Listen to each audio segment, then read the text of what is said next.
Voi scurta puțin lungimea, pentru că aici avem, nu știu dacă se vede, o mică ciobitură. Și atunci, ca să nivelăm unghia și să arate frumos, forma rămâne, a trebuit să le scurtăm.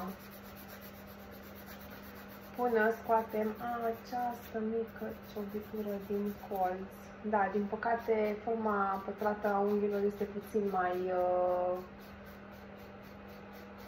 sensibilă, să spun așa, pentru că se agață la colțuri. Și atunci acesta ar fi unul din minusurile care vin împreună cu forma pătrată. Eu de obicei le finisesc puțin la colțuri, adică le rotunjesc, tocmai pentru a nu se agăța și ulterior să se rupă colțurile. Și atunci eu sugerez să le rotunjiți puțin la capete, da? Aici, din cauza că s-a ciobit puțin unghia, este puțin lifting la gel, va trebui să pilesc să vedem ce rămâne, pentru că nu e ok să avem aer în zonele esențiale, care sunt acestea laterale, paluri proximale, cuticula și vârf. De acolo, teoretic, de obicei începe lifting-ul la gel. Și atunci trebuie să curățăm bine și frumos, să nu avem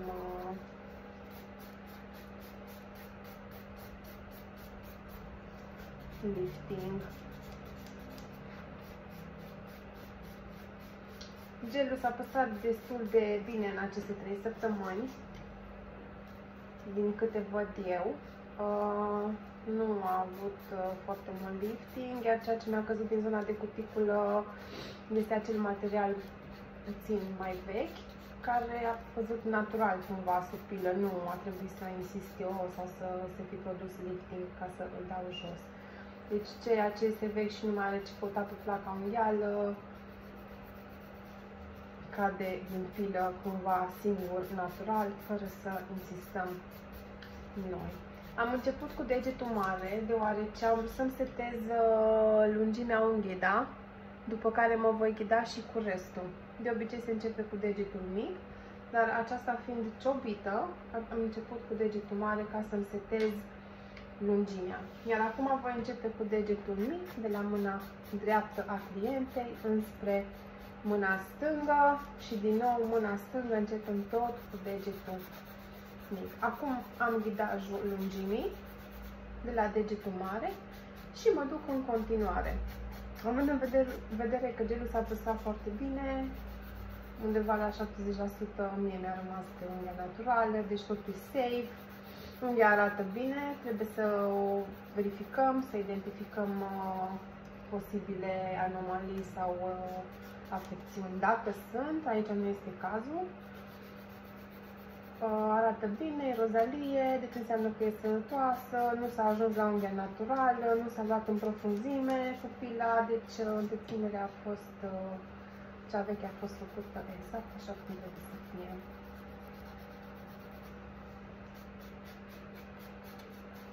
Și continuăm, mergem frumos pe lângă cuticulă, paluri proximale, laterale, intru puțin și pe dedesubt să-mi rotunjesc colțurile, să nu le lăsăm ascuțite ca să nu se agațe. Și întotdeauna încep din partea stângă înspre partea dreaptă. În zona de cuticulă înclin puțin pila pentru a nu răni cuticula, pentru că dacă eu înclin pila, voi intra cu această parte care nu este abrazivă și atunci nu rănește, iar pe clientă nu deranjează deloc, poate chiar o ia puțin somnul de relaxare.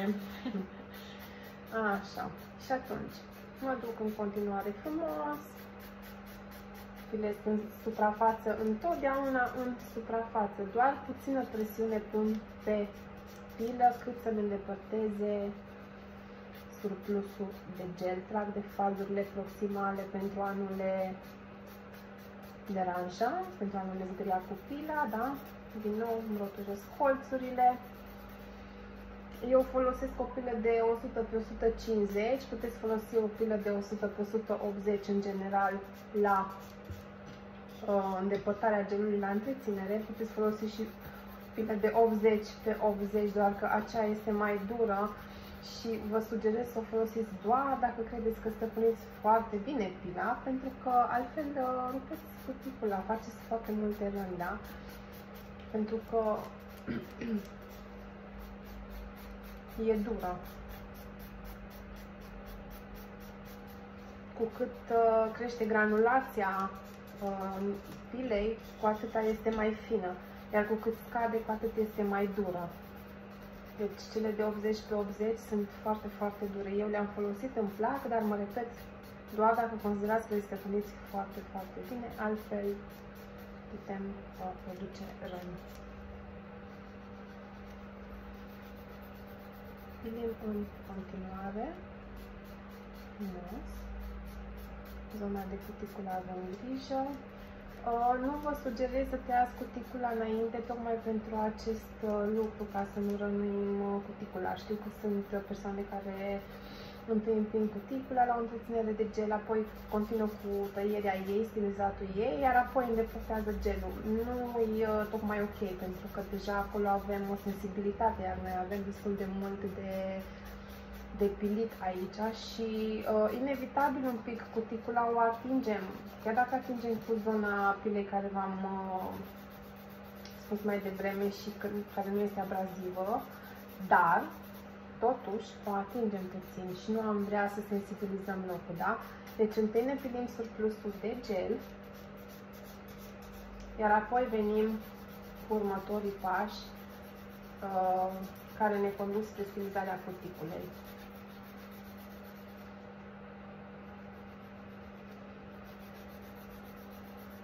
Suntem atente la laterale. La forma pătrată este foarte, foarte important când intrăm în laterale să nu îngustăm, să nu mergem spre balerină, da? Deci este foarte, foarte important să rămânem pe lățimea patului unghial. Și cum ne verificăm? Așa, punem pila frumos cu partea dreaptă, iar între pilă și vârful unghiei nu este voie să fie distanță. Da? Deci dacă noi intrăm un pic oblic, atunci în momentul când punem pila drept, acolo va fi o distanță între vârful unghiei și pilă. Dacă intrăm drept când pilim cu pila, nu se întâmplă nimic, deci rămâne fațetele laterale rămân cât este patul unghial. Știu că sunt cliente care cer, trebuie să nu îngustez unghia. Ok, putem îngusta puțin din vârf unghia, dar nu mai mult decât ne cere patul unghial, pentru că după aceea arată forțat. Iar noi după aia sensibilizăm zona de stres a unghiei care este aici, da? Aici. Și atunci se rupe. Deci nu putem intra mai mult decât ne permite ce a lăsat Dumnezeu, ce a lăsat natura, da?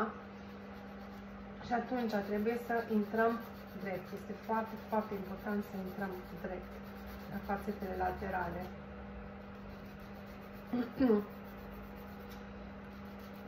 Este un aspect important, acesta de aceea am vrut să îl menționez. Pentru că am văzut diferite manicuri și se greșește în momentul când se face o formă pătrată, se intră cu pila oblic și nu este în regulă. Ori e pătrată, ori e balerină. Deci e din două una, forma trebuie să fie fermă, adică e pătrat sau e balerină, sau e migdală, sau e stiletto, sau e, da? Deci ea trebuie să aibă, să fie definită cum trebuie să fie. O să verificăm după aceea și lungimea, dacă sunt egale, foarte important. Încercăm să vedem dacă sunt și drepte, pentru că normal, natural, degetele noastre nu sunt drepte, ele merg un pic mai șui, cum îmi place mie să le zic. Și încercăm un pic să vedem dacă sunt și drepte, da? Bine, acum, normal, din unghi naturale nu putem îndrepta foarte mult, numai cât ne permite, dar încercăm puțin să le aducem la un consens toate. Să nu rămână chiar așa dezordonate, să zic, pentru că ele, da, cresc și au cursul lor natural, dar încercăm să le aducem la un liman pe toate, să arate frumos și simetric.